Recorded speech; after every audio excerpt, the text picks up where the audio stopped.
The Centre for Mathematics of Human Behaviour is a research group here at the University of Reading in the Department of Mathematics and Statistics. So we're a group of researchers who are funded with a mixture of public funds and also industrial and commercial funds to look at complex systems which involve groups of people. And unlike other complex systems, at the bottom of our systems, we have people. And they're the individual units, and they're awkward, they're inconsistent, unreliable, and yet we've got to be able to model, plan and anticipate how these systems are going to behave.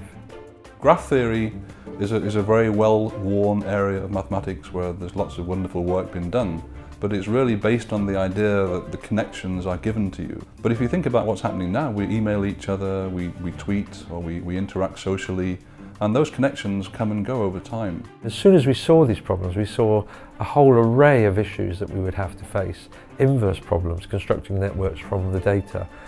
Inference problems, what kind of networks are they?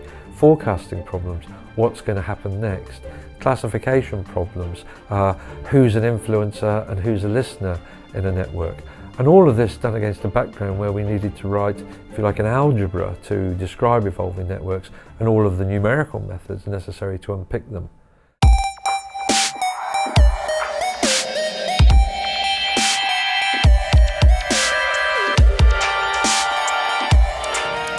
So an overview of Bloom would be we're a digital agency. Principally what we do is digital marketing solutions for lead generation e-commerce businesses.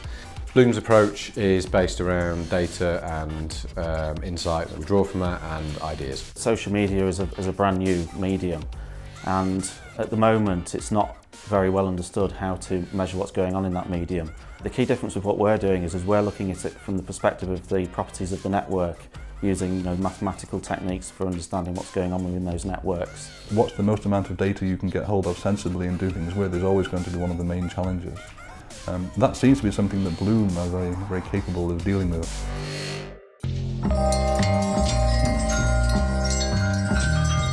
The biggest benefit from working with Bloom was that they picked the stuff up and ran with it quite quickly. And so within the first 6 months we could see that they were working hard to make it successful, and we could see what worked and what didn't work. The work that you do, quite often it could just end up in a journal squirreled away somewhere that no one will ever read, but actually to know that it's out there, being used by people and whether they know it or not, underlying the algorithms behind their work, that's really great to know. We've got big ideas, but if we only get halfway along the road to those massive ideas, we have still achieved something quite phenomenal and quite extraordinary almost. And so the future is incredibly bright, and we wouldn't be where we are today without the support that we've had from the University of Reading. The challenges of digital communication, digital advertising are going to get greater and greater.